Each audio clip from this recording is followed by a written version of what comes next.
نبی صلی اللہ علیہ وسلم نے فرمایا ایمان امید اور خوف کے درمیان رہتا۔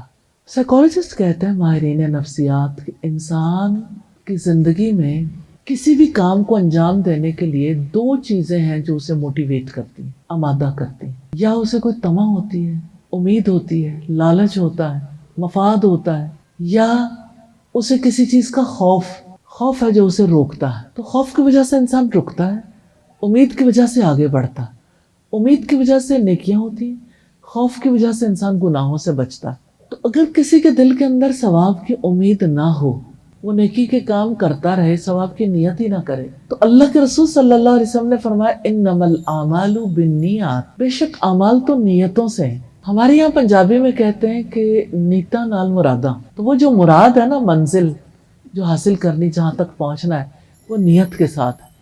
تو اگر کسی کی جنت کی نیت ہی نہ ہو، وہ کام تو کرتا چلا جائے، ثواب کی امید ہی نہ رکھے، تو اس کی زندگی میں فرق آتا ہے۔ ایک وقت آتا ہے جب ابلیس اسے گمراہ کرتا ہے، اسے کہتا ہے کیا فائدہ تمہاری نمازوں کا، نماز تو اپنی دیکھو ٹکرے ہی ہے نا، اور جب نماز پڑھنے کے باوجود رویوں میں تبدیلی نہیں آنی تو ایسی نماز پڑھنے کا کیا فائدہ۔ لوگ اس طرح کی ابلیس کے وسوسوں سے آہستہ آہستہ نماز کے بارے میں بے فکر ہونا شروع ہو جاتے ہیں، کہ انہیں لگتا ہے ہمیں نماز پڑھنے کا کوئی فائدہ نہیں۔ کتنے لوگ ہیں جو ایک دوسرے کو کہتے ہیں کہ نماز پڑھنے کا کوئی اثر تو ہے نہیں آپ کی زندگی، کہ یوں تو سارے نمازیں پڑھتے ہیں لیکن کسی سے ملنا ہو تو اس وقت یعنی اچھے خلق کا مظاہرہ بھی نہیں کرتے۔ تو اللہ سے ثواب کی امید رکھنے والا کس طرح سے امید باندھ سکتا ہے اور اس کو کیا نفع ہوتا ہے؟ میں ایک ایگزامپل دینا چاہتی ہوں۔ نبی صلی اللہ علیہ وسلم احد کے میدان میں سب کو امید دلا رہے تھے جنت کی، اور آپ سب سے کہہ رہے تھے کہ بھاگو، دوڑو، بھاگ دوڑ کرو اس جنت کی طرف جس کی چوڑائی زمین و آسمان کے برابر۔ اب جب آپ صلی اللہ علیہ وسلم یہ بات کر رہے تھے، جنت کے بارے میں رغبت دلا رہے تھے، تو صحابہ کرام سب سن رہے تھے۔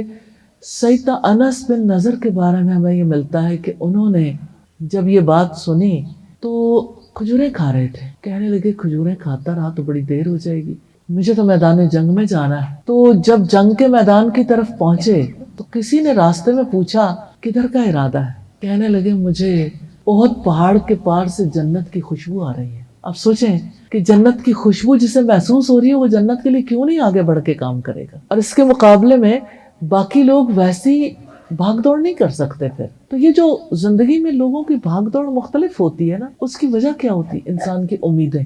اس کو جتنی بڑی امید ہوتی ہے اتنا بڑا وہ کام کرتا ہے، اور اگر اس کی امید نہ ہو تو پھر اس سے کام بھی نہیں ہوتے۔ کیا آپ لوگ اپنی اولاد سے امیدیں نہیں باندھتے؟ کیا آپ محنت کریں تو آپ امید نہیں باندھتے؟ جیسے کوئی اسٹوڈنٹ ہو، محنت کرے تو اس کو پاس ہونے کی امید ہوتی ہے، اور محنت کرے تو اس کو پوزیشن لینے کی امید ہوتی ہے۔ تو دنیا میں بھی ہم امیدیں باندھتے ہیں، لیکن اصل بات یہ ہے کہ انسان انسانوں سے امیدیں باندھتا ہے تو اس کی امیدیں ٹوٹتی ہیں۔ تو کیا انسان ہوپلیس نہیں ہوتے؟ کیا انسانوں کی جب امید ٹوٹتی ہے تو انہیں سٹریس نہیں ہوتا، انگزائٹی نہیں ہوتی، وہ آہستہ آہستہ غموں میں ڈوبتے نہیں چلے جاتے؟ امید ہماری ضرورت ہے، اور اللہ سبحانہ تعالیٰ نے کہا ہے کہ آپ امید کا راستہ اختیار کرو۔